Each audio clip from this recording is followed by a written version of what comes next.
Hello everyone. আজি Directorate of Medical Education বিভাগৰ পৰা যেটো আমাৰ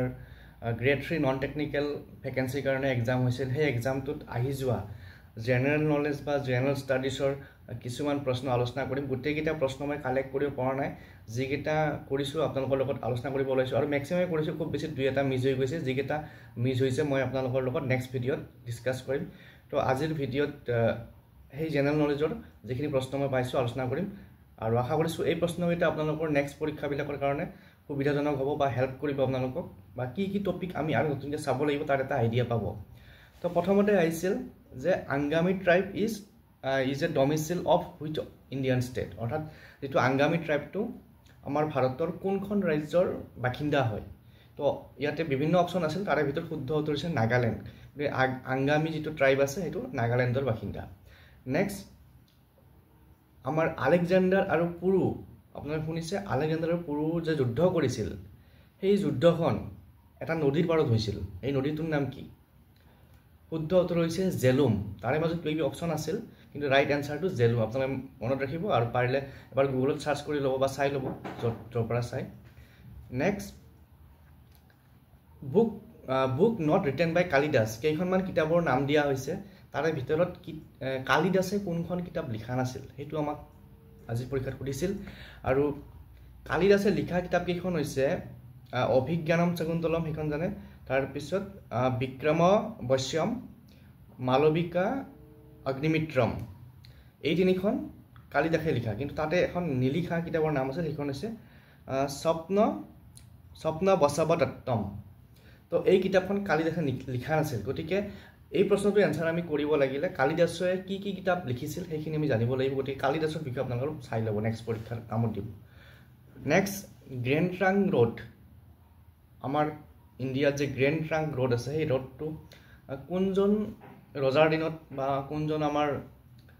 শাসনকৰ্তাৰ দিনত নিৰ্মাণ কৰা হৈছিল বিভিন্ন অপচনৰ ভিতৰত শুদ্ধ উত্তৰটো হৈছে শ্বেৰশ্বাহ সূৰী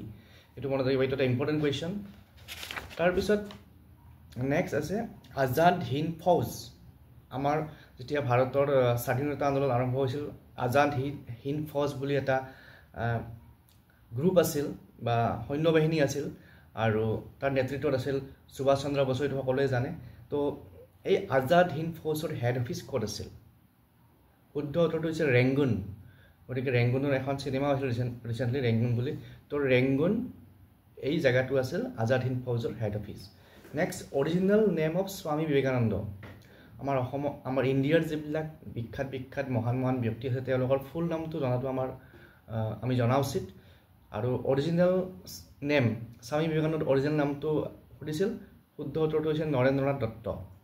নেক্সট দাণ্ডি মাৰ্চ এটা আমাৰ স্বাধীনতা আন্দোলনৰ সময়ত কৰা এটা আন্দোলন দাণ্ডি মাৰ্চ বা দাণ্ডি যাত্ৰা বুলি আমি কওঁ দাণ্ডি যাত্ৰা এই দাণ্ডি যাত্ৰা কোনজন ব্যক্তিৰ নেতৃত্বত হৈছিল আৰু শুদ্ধ উত্তৰ হৈছে মহাত্মা গান্ধীৰ নেতৃত্বত দাণ্ডি মাৰ্চ হৈছিল গতিকে দাণ্ডি মাৰ্চৰ বিষয়ে আপোনালোকে চাই ল'ব নেক্সট ক্লাছিকেল ডেন্স অফ অন্ধ্ৰপ্ৰদেশৰ ক্লাছিকেল ডেন্সটো হৈছে কুচিপুডি গতিকে আমাৰ ইণ্ডিয়া ক্লাছিকেল ডেন্সবিলাক আমি জানিব লাগিব মই আগৰ ভিডিঅ'ত এই টপিকবোৰ ডিসকাস কৰিছিলোঁ ক্লাছিকেল ডেন্সৰ কথাটো next father of Indian constitution আমাৰ ইণ্ডিয়ান কনষ্টিটিউশ্যনৰ কিছুমান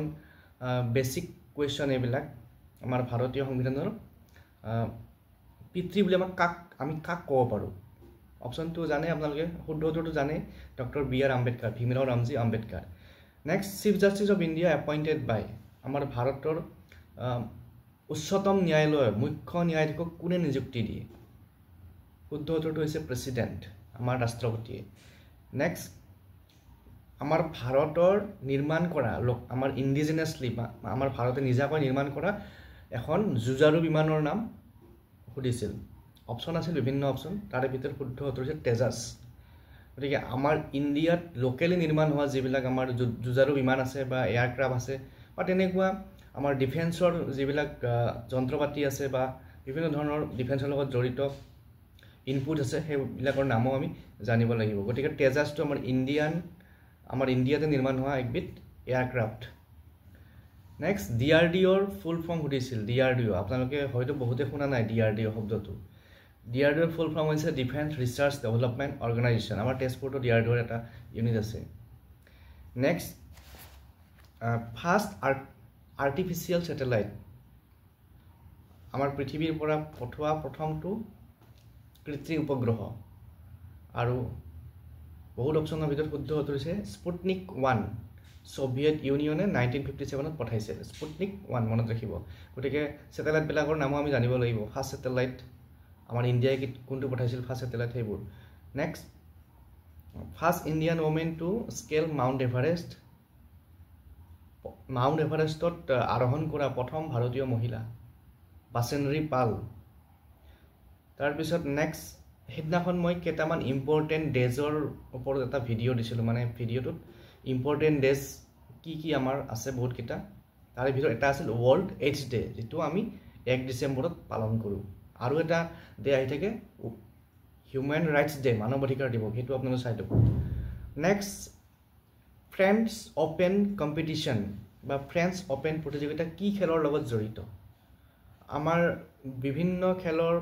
প্ৰতিযোগিতাৰ নামবিলাক বেলেগ বেলেগ যেনে IPL-টো ক্ৰিকেটৰ লগত জড়িত তো ফ্ৰেঞ্চ অ'পেনটো হৈছে লন টেনিছৰ লগত জড়িত ফ্ৰেঞ্চ অ'পেন আছে অষ্ট্ৰেলিয়ান অ'পেন আছে US অ'পেন আছে এইবিলাক লন টেনিছৰ লগত জড়িত তাৰপিছত পাকিস্তানৰ কেপিটেল সুধিছে পাকিস্তানৰ ৰাজধানী বহুতে নাজানে পাকিস্তানৰ ৰাজধানী শুদ্ধ উত্তৰ হৈছে ইছলামাবাদ নেক্সট আছে কাৰেন্সি অফ জাপানৰ মুদ্ৰাক কি বুলি কোৱা হয় ইয়ান গতিকে এইকেইটা হৈছে আজি আমাৰ DMEৰ আণ্ডাৰত হৈ যোৱা গ্ৰেড 3 নন টেকনিকেল পৰীক্ষাত আহি যোৱা কেইটামান জেনেৰেল নলেজৰ কুৱেশ্যন খুব বেছি এটা বা দুটা মিছ গৈছে বাকী গোটেইখিনি মই প্ৰায় কভাৰ কৰা বুলি ভাবি লৈছোঁ কাৰণ কিয় যিহেতু পেপাৰ মোৰ ওচৰত নাই এতিয়া জেনেৰেল নলেজৰ যিমানখিনি কুৱেশ্যন আহিছে মোৰ বোধেৰে সিমান টান কুৱেশ্যন নহয় গতিকে জিকেৰ কুৱেশ্যনখিনি আমি ইজি বুলিয়ে ক'ব পাৰোঁ আৰু যেহেতু গ্ৰেজুৱেট লেভেলৰ এক্সাম গতিকে তাত এইখিনি কুৱেশ্যন অহাটো স্বাভাৱিক কথা নেক্সট ভিডিঅ'ত আমি অহাকালি ইংলিছৰ কি আহিল সেইখিনি আমি অলপ ডিছকাছ কৰিম তো আজিৰ ভিডিঅ'ত এইখিনিয়ে চেনেলটো যদি ছাবস্ক্ৰাইব কৰা নাই ছাবস্ক্ৰাইব কৰি ল'ব আৰু শ্বেয়াৰ কৰি দিব ভিডিঅ'টো যাতে আপোনালোকৰ ফ্ৰেণ্ড চাৰ্কেলেও এই ইনফৰমেশ্যনখিনি পায় বা আজি পৰীক্ষাৰ যিটো এটা মানে ছাবষ্টেঞ্চ বা পৰীক্ষাৰ যিটো সাৰমৰ্ম সেইখিনি অলপ পায় গতিকে আজিলৈ এৰিছোঁ থেংক ইউ